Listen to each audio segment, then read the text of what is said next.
سیدنا مغیرہ بن شعبہ رضی اللہ تعالی عنہ بیان فرماتے ہیں، مدینہ میں ایک شخص نے 2 شادیاں کی ہوئی تھی، ان میں سے ایک عورت جو ہے وہ حمل کی حالت میں تھی۔ اتفاقی طور پر دونوں کی آپس میں لڑائی ہوئی تو دوسری عورت نے خیمے کے لیے جو بانس استعمال کیا جاتا ہے وہ اٹھا کر اس کے دے مارا۔ یہ بانس اس کے پیٹ پہ لگا اور اس کا بیٹا جو ہے وہ فوت ہو گیا۔ عورت کے جو ورثاء تھے وہ یہ مقدمہ لے کر رسول اللہ صلی اللہ علیہ وسلم کے پاس آئے۔ نبی علیہ الصلوۃ والسلام نے دوسری عورت اور اس کے جو رشتہ دار تھے ان کو بھی بلا لیا۔ جب آپ نے بات سنی تو نبی علیہ الصلوۃ والسلام نے فرمایا کہ اس کیفیت اور حالت میں ایک غلام یا ایک گھوڑا اس عورت کو دینا بنتا ہے، جس کا نقصان ہوا ہے اس کا ازالہ کیا جائے۔ اب حمل جو ہے وہ کوئی 6 7 8 ماہ کا ہوگا، تو جس نے یہ نقصان کیا تھا اس کے رشتہ داروں میں ایک شخص وہاں بیٹھے بیٹھے گفتگو کرتا ہے، کہتا ہے کیف نادیہ من لا اکل ولا شربا، کیسے اس کی دیت دی جائے جس نے نہ کچھ کھایا ہے نہ کچھ پیا ہے، ولا صاح ولا استحل، نہ وہ چیخا ہے نہ وہ رویا ہے۔ رسول اللہ صلی اللہ علیہ وسلم نے جب اس کے یہ الفاظ سنے، کیف نادیہ من لا اکل ولا شربا ولا صاح ولا استحل، تو نبی علیہ الصلوۃ والسلام نے فرمایا اسجع کسجع الاعراب، لگتا ہے تو بناوٹی باتیں کر کے لوگوں کو ایموشنل کرنا چاہتا ہے۔ یہ کیا انداز ہوا گفتگو کرنے کا کہ تو وزن ملاتا جا رہا، لا اکل ولا شربا ولا صاح ولا استحل کیف نادیہ، تو اپنی آواز کے ساتھ اس طرح ایک ردم پیدا کر کے لوگوں کے جذبات کے ساتھ کھیلنا چاہتا ہے۔ تو فرمایا اسجع کسجع الاعراب، تو میں اللہ کے نبی صلی اللہ علیہ وسلم کے سامنے اس انداز میں تکلفانہ گفتگو کر کے مجھے جذباتی کرنا چاہتا ہے؟ ایسے نہیں ہوگا۔ فرمایا غرۃ او عبد، اس کی طرف سے ایک گھوڑا یا ایک غلام وہ آپ کو دینا ہی پڑے گا۔ یعنی نبی کریم صلی اللہ علیہ وسلم ہماری یہ تربیت کر کے گئے ہیں۔ آپ دیکھیں کہ صرف الفاظ کا بیان کرنے کا انداز جس میں ذرا تکلف آیا، نبی علیہ الصلوۃ والسلام کو وہ الفاظ اچھے نہیں لگے۔ اسی لیے اللہ تبارک و تعالی فرماتے ہیں اے پیغمبر صلی اللہ علیہ وسلم آپ ان سے کہہ دیجئے ما اسالکم علیہ من اجر، میں جو دین کی دعوت دے رہا ہوں، دین کو پھیلا رہا ہوں، اس پہ کسی قسم کی اجرت کا آپ سے سوال نہیں کرتا۔ اور یہ بات ذہن میں رکھنا وما انا من المتکلفین، میں تکلف کرنے والے لوگوں میں نہیں ہوں۔ آج پریشانی کا دور ہے اور آپ میرے اس جملے کے ساتھ اتفاق کریں گے، میں سمجھتا ہوں ہمارے حکمرانوں کی بڑی سستیاں اور کوتاہیاں ہوں گی ہیں، لیکن آج ہم پریشان تکلفات کی وجہ سے زیادہ ہیں یا ضروریات کی وجہ سے زیادہ ہے؟ کیا کہیں ایسا تو نہیں کہ جو نبی علیہ الصلوۃ والسلام ہماری تربیت کر کے گئے وما انا من المتکلفین، میں تو بولنے میں تکلف کو پسند نہیں کرتا، چلنے میں تکلف کو پسند نہیں کرتا، رہنے میں تکلف کو پسند نہیں کرتا، حتیٰ کہ اللہ کی عبادت کرنے میں تکلف کو پسند نہیں کرتا۔ سیدھی سادی صاف ستھری زندگی آپ گزاریں، کئی ایک پریشانیوں سے بچ جائیں گے۔ آپ میں سے جو 40 کے ہندسے کو پہنچے ہوئے ہیں وہ اس بات سے اتفاق کریں گے، جب ہم سکول پڑھتے تھے تو تختی اور سلیٹ کا دور ہے، ایک تختی لی پورا سال بلکہ 2 سال اسی پہ گزار لی اور اپنی لکھائی بہترین کر لی۔ آج پہلی کلاس کا بچہ 10 کاپیاں لے کر جا رہا ہے۔ یہ ہمارے ہاں یعنی صفائی نظافت کے نام پر کہہ لیں تکلفات آگے۔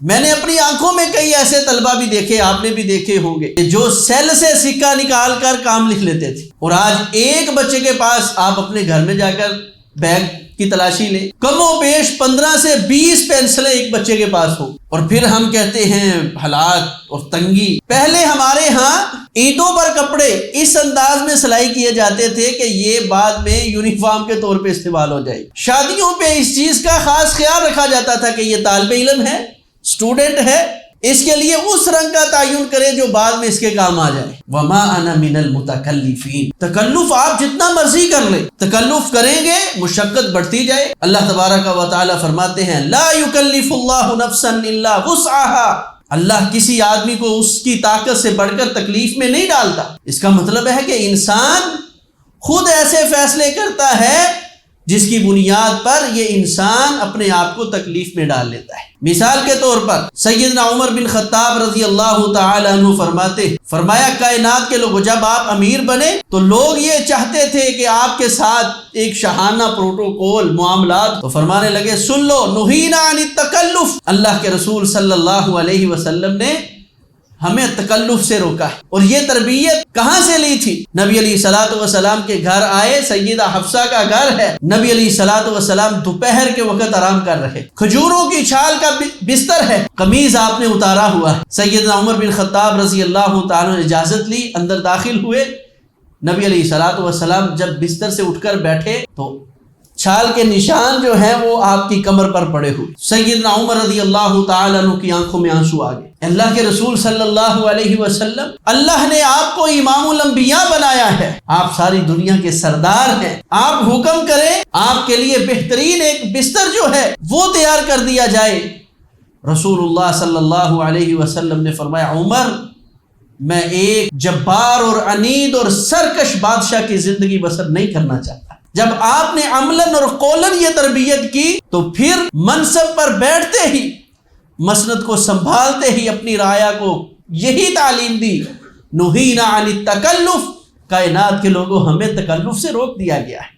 سیدھی سادی زندگی. نبی علیہ الصلوۃ والسلام کی زندگی بالکل سیدھی سادی. آپ دیکھیں نبی علیہ الصلوۃ والسلام نے زندگی میں کتنی بار گدھے پر سواری کی، گدھے کے اوپر سوار ہو کر آپ نے سفر کیا ہے. کیوں؟ مفسرین نے اس حدیث کی شرح میں اس چیز کو نقل کیا ہے کہ یہ عمل آپ نے بطور تواضع اور سادگی کیا تھا، تاکہ اگر کسی آدمی کے پاس گھوڑا نہیں ہے، اونٹ نہیں ہے، تو وہ گدھے کے اوپر ہی سواری کر کے اپنے آپ کو مشقت میں نہ ڈالے، آسانی ہے اس سے فائدہ اٹھا لے. جب اللہ کے نبی صلی اللہ علیہ وسلم اس انداز میں زندگی بسر کر رہے ہیں تو میں بھی اس انداز میں زندگی بسر کر لوں گا تو کوئی مسئلہ نہیں ہے. اللہ تبارک و تعالی فرماتے ہیں وما جعل علیکم فی الدین من حرج.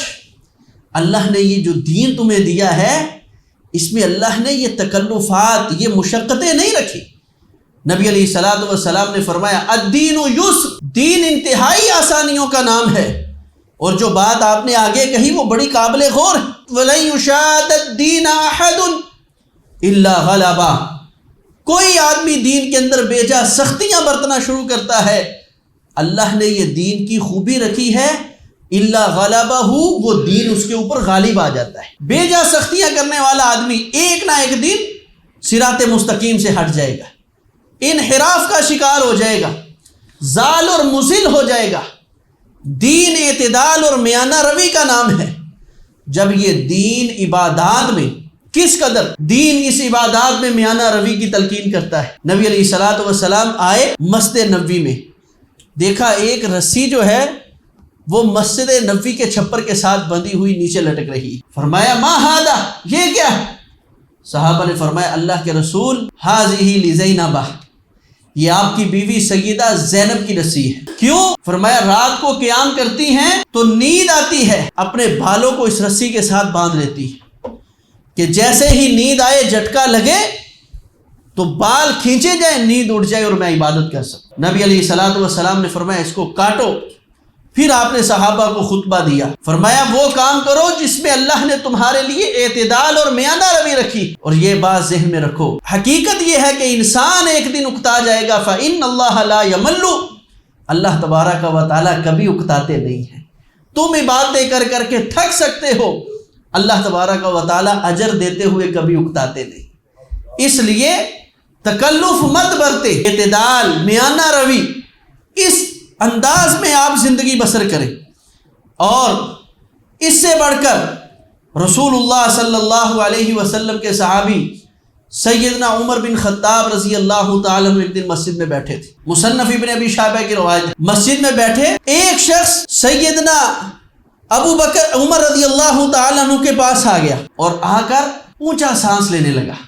یعنی بیٹھا اور بیٹھ کے جیسے ہمارے ہاں روایت کے لفظ ہیں اِنَّ رَجُلًا تَنَفَّسَ عِنْدَ عُمَرَ كَأَنَّهُ تَحَادَنَا، وہ اس طرح سانس لے رہا تھا جیسے اس کو بڑا غم لاحق ہے، یعنی دعا کرنے لگا اور صاحب یہ انداز اپنا لیا۔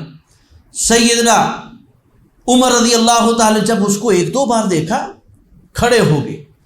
حدیث روایت کے لفظ ہیں فَلَكَزَهُ أَوْ لَطَمَهُ، سیدنا عمر نے اس کو تھپڑ لگایا اور ایک روایت میں اس کو پاؤں کی ٹھوکر لگائی اور فرمایا تو لوگوں کو وہ دین سکھانا چاہتا ہے جو یہودیوں اور عیسائیوں کا دین ہے؟ دین اس چیز کا نام نہیں ہے کہ آپ مسجد میں بیٹھ کے چیخیں کتنی مارتے، دین اس چیز کا نام نہیں ہے کہ آپ لوگوں کے سامنے کتنے لمبے سجدے کرتے۔ اور یہی سیدنا عمر بن خطاب رضی اللہ تعالی عنہ مصنف میں ہی روایت ہے، ایک مرتبہ ایک بوڑھے آدمی کو دیکھا، وہ سر جھکائے ہوئے اسی طرح مسجد کے اندر کافی دیر بیٹھا رہا۔ سیدنا عمر بن خطاب رضی اللہ تعالی اس کے پاس آئے اور فرمایا یا شیخ ارفع راسک، بزرگ اپنے سر کو اٹھا۔ کیوں؟ فرمایا فإن الخشوع لا يزيد على ما في القلب، جو دل کے اندر خشوع ہے آپ کا یہ عمل خشوع کو ذرا بھی نہیں بڑھا سکتا۔ خشوع کا تعلق، تقوی کا تعلق تو آپ کے اللہ اور دل کا ہے، اور آپ سمجھتے ہیں کہ لمبے لمبے مراقبے کرنا، رسیاں باندھ کے کھڑے ہو جانا یا لوگوں کے سامنے چیخ چواڑا کرنا یہ خشوع کی علامت ہے؟ قطعاً ایسا نہیں ہے۔ تو جس طرح سیدنا عمر رضی اللہ تعالیٰ عنہ دنیاوی زندگی میں تکلفات سے بچتے، اس طرح عبادات کرنے میں آپ کو علم ہے نبی علیہ الصلوۃ والسلام فتح مکہ کے موقع پہ رمضان المبارک کا مہینہ ہے، روزے کی حالت میں ہے، عصر کا وقت ہوا، صحابہ نے شکایت کی اللہ کے رسول پیاس سے سفر سے کچھ لوگوں کا برا حال ہو رہا ہے۔ نبی علیہ الصلوۃ والسلام نے پانی منگوایا، سواری پر بیٹھے بیٹھے آپ نے اس طرح پیالہ اوپر کیا تاکہ سارے لوگ دیکھیں اور فرمایا جاؤ اعلان کرو اللہ کے نبی صلی اللہ علیہ وسلم نے اپنے روزے کو ختم کر دیا ہے۔ کب وقت ہے؟ عصر کے بعد کا وقت ہے، رمضان کا مہینہ ہے۔ اب میری آپ کی سوچ کیا ہے؟ او یار 1 گھنٹے کی تو بات ہے، کوئی مسئلہ نہیں۔ صحابہ نے روزے کو افطار کر لیا۔ چند ایک لوگ وہ جیسے ہماری سوچ ان کی بھی سوچ کہنے لگے کوئی مسئلہ نہیں۔ تھوڑا سا آگے چلے، قافلہ رک گیا، لوگ ایک آدمی کے ارد گرد جمع ہو گئے۔ فرمایا کیا ہے؟ اللہ کے رسول ایک شخص روزے میں تھا، سفر کی مشقت کی وجہ سے بے ہوش ہو گیا۔ میں قربان جاؤں نبی رحمت پہ جو ایک چڑیا کو اگر اپنے سر پہ گھومتے دیکھتے ہیں تو تڑپ جاتے ہیں، لیکن یہاں ایک بے ہوش صحابی کو دیکھا تو آپ تڑپے نہیں، بلکہ کیا فرمایا؟ اولئک هم العصاة، فرمایا یہی تو میرے نافرمان ہیں جو من مرضی کے مطابق اپنی مرضی سے دین کو چلانا چاہتے ہیں، یہ میرے نافرمان لوگ ہیں۔ اس لیے دین کو دین کے پیرا میں سمجھنے کی کوشش کریں، اپنی من مرضی سے دین سمجھ کے یا مشقتیں سمجھ کر دین بنا لینا یہ دین نہیں ہے۔ تو رسول اللہ صلی اللہ علیہ وسلم نے سب سے پہلے ہماری یہ تربیت کی، اور یہی بات اللہ تبارک و تعالیٰ نے نبی علیہ الصلوۃ والسلام کی آمد کے مقصد میں ذکر کی۔ فرمایا وَيُحِلُّ لَهُمُ الطَّيِّبَاتِ وَيُحَرِّمُ عَلَيْهِمُ الْخَبَائِثَ، اللہ کے نبی کو اس دنیا میں بھیجنے کا مقصد یہ ہے کہ اچھی چیزیں تمہارے لیے جائز کر دے، بری چیزیں، گندی چیزیں، مضر چیزیں تمہارے لیے حرام کر دے، اور فرمایا وَيَضَعُ عَنْهُمْ إِصْرَهُمْ، اور جو لوگوں نے اپنے اوپر بوجھ رکھے ہوئے تھے اللہ کے رسول اس دنیا میں اس بوجھ کو ختم کرنے کے لیے آئے۔ کہ پہلے لوگوں نے بنی اسرائیل کا سنن نبی داؤد میں آپ پڑھ لیں، یہ لوگ ان میں بعض طہارت کو اس قدر احتیاط برتتے تھے، حدیث میں لفظ ہیں کہ جب ان کے جسم پر کہیں نجاست لگ جاتی تو کینچی کے ساتھ یہ اپنے جسموں کو کاٹ لیتے تھے۔ یہ دین ہے؟ قطعاً یہ دین نہیں ہے۔ اللہ فرماتے ہیں وَيَضَعُ عَنْهُمْ إِصْرَهُمْ وَالْأَغْلَالَ الَّتِي كَانَتْ عَلَيْهِمْ، پیارے نبی کو اس لیے بھیجا ہے یہ من مرضی کے دین چلانے والوں نے جو سختیاں اپنے اوپر، بوجھ اپنے اوپر، تکلفات میں یہ لوگ پڑے ہوئے ہیں، اللہ کے رسول صلی اللہ علیہ وسلم یہ تکلفات ختم کرنے کے لیے، توڑنے کے لیے آئے۔ تو جب دین تکلف کو پسند نہیں کرتا، مشقت کو پسند نہیں کرتا، اور دین کا نبی علیہ السلام نے یہ وصف بیان کر دیا وَلَن يُشَادَّ الدِّينَ أَحَدٌ إِلَّا غَلَبَهُ، جو دین میں بے جا سختیاں کرے گا دین اس کو عاجز کر دے گا، وہ دین سے پھر جائے گا، جو اپنی مرضی سے دین کے اندر زیادہ سختیاں کرتا ہے۔ تو جب دین کا یہ وصف ہے، دین کے مسئلے میں تکلف نہیں برتنے دیتا، تو دنیا کے مسئلے میں بھی ہمیں تکلف نہیں برتنا چاہیے۔ اس کی میں آپ کو چند ایک مثالیں دیتا ہوں۔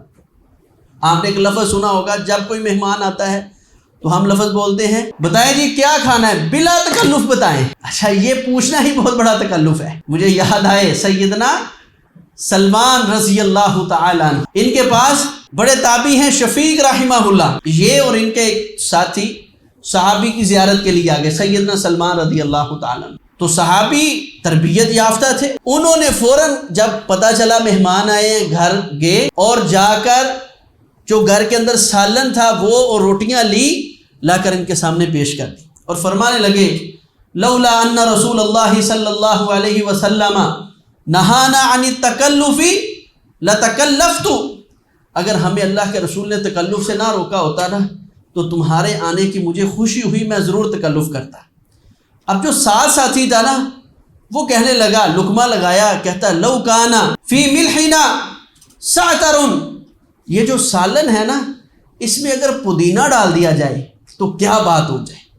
صحابہ مہمان کی بڑی قدر کرنے والے تھے، فوراً اٹھے، پودینہ گھر میں نہیں تھا، پیسے بھی نہیں تھے، انہوں نے اپنی جو وضو کرنے والا لوٹا تھا پیتل کا، انہوں نے وہ اپنا پیتل کا لوٹا بیچ کر جو سبزی فروش تھا اس سے پودینہ منگوایا اور اس آدمی کے سامنے سالن کے اندر اس پودینے کو ڈال دیا۔ اب یہ کہنے لگا کھانا کھانے کے بعد، الحمدللہ جی بڑا مزہ آیا اور بغیر تکلف کے ہی، کیونکہ صحابی نے پہلے کہہ دیا تھا تکلف نہیں، تو پھر سیدنا سلمان رضی اللہ تعالیٰ عنہ فرمانے لگے اے اللہ کے بندے لو قنعت بما رزقت لم تکن مطہرتی مرہونۃ عند البقال، اگر تو در صحیح معنوں میں قناعت کرنے والا ہوتا، تکلف میں مجھے نہ ڈالنے والا ہوتا، تو یہ بات ذہن میں رکھ آج میرا لوٹا سبزی فروش کے پاس گروی نہ ہوتا۔ آج ہم کہنے والا بھی کہتا ہے تکلف نہیں اور پھنسا ہوتا ہے، اور جو مہمان ہے وہ بھی کہتا ہے تکلف نہیں کرنا، بس بروسٹ منگا لو، تکلف نہیں کرنا، فلاں چیز منگوا لو، بس تکلف نہیں کرنا۔ بھئی اور تکلف کیا ہے؟ ہاں ایک صحت کا مسئلہ ہے، ایسا کوئی معاملہ ہو جائے تو ٹھیک ہے، لیکن اس میں بھی کوئی راہیں انسان نکال کے تکلفات سے اپنے آپ کو بچا کر رکھے۔ صحابہ اکرام اسی طرح میزبان جو ہے وہ بھی تکلف نہیں برتتے تھے، جیسے کہ اللہ کے رسول صلی اللہ علیہ وسلم کے صحابہ، محمد بن زیاد رحمہ اللہ فرماتے میں صحابہ کے ساتھ رہا، صحابہ میں کسی صحابی کے پاس اگر کوئی مہمان آ جاتا تو صحابی خیمے میں اپنے ساتھیوں میں دیکھ لیتا، جو چیز ہوتی اٹھا کر اس کو مہمان کو پیش کر دیتا، تو جب اس مالک کو صاحب کو پتہ چلتا تو وہ اس آدمی کا شکریہ ادا کرتا کہ یار میرا کھانا تو نے مہمان کو کھلا دیا، تیری مہربانی۔ یعنی جو میزبان ہو وہ بھی یہ طلب اور تڑپ رکھتا ہو، وہ بھی تکلفات میں نہ پڑے کہ اگلے بندے کا جو حق ہے وہ بھی نہ ادا کر سکے، اور مہمان کو بھی چاہیے اس چیز کا خاص خیال رکھے کہ شریعت اسلامیہ نے ہمیں تکلفات کے اندر نہیں ڈالا۔ اسی طرح رسول اللہ صلی اللہ علیہ وسلم نے یہ بہترین ایک مسلمان کا وصف ذکر کیا ہے، آپ نے فرمایا قد افلح، دنیا آخرت میں وہ بندہ کامیاب ہو گیا، من اسلم، پہلی شرط یہ ہے کہ اس کے پاس ایمان اور اسلام کی دولت موجود ہے، ورزق کفافا، دوسری خوبی اس کے اندر یہ ہے کہ اللہ نے گزرانے زندگی کے اس کو لقمے دے دیے، اور نبی علیہ الصلوۃ والسلام نے فرمایا یہ لقمے، یہ لباس لے کر وَقَنَعَهُ اللَّهَ بِمَا آتَاهُ، اس نے اس چیز پر قناعت کر لی، اس پر اس راضی ہو گیا جو کچھ اللہ نے اس کو عطا کیا تھا۔ جب یہ بندہ اتنی چیزوں پر راضی ہو گیا ہے تو اللہ تبارک و تعالی نے اس آدمی کو دنیا آخرت میں افلاح، کامیاب کر دیا ہے۔ تو کامیاب مومن کی نشانی کیا ہے کہ وہ ایمان کی حالت میں رہنا پسند کرتا ہے، اور جو کچھ اللہ نے دیا ہے اس پہ راضی رہنے کی کوشش کرتا ہے۔ کسی کے پاس چلا گیا، ہمارے ہاں بڑا مسئلہ یہ ہے، شادی پہ جائے اور واپسی پہ سارا اگلا دن بلکہ ایک ہفتہ سارا اس کھانے کے اوپر ہماری بریفنگ چلتی ہے، اس نے ایسے کیا، اس کو ایسے نہیں کرنا چاہیے تھا، یہ کر دیا، ایسے کرنا چاہیے تھا، اتنا پیسہ خرچ کیا، چس نہیں آئی، مزہ نہیں آیا، پتہ نہیں کہاں پیسہ لگا دیا، نہ ایسے نہ کیا کریں۔ یہ شریعت اسلامیہ ایسے تکلفات سے، ایسے انداز سے ہمیں روکتی ہے۔ اللہ خالق کائنات ہمیں صحیح معنوں میں شریعت اسلامیہ کو اپنانے کی توفیق عطا فرمائے۔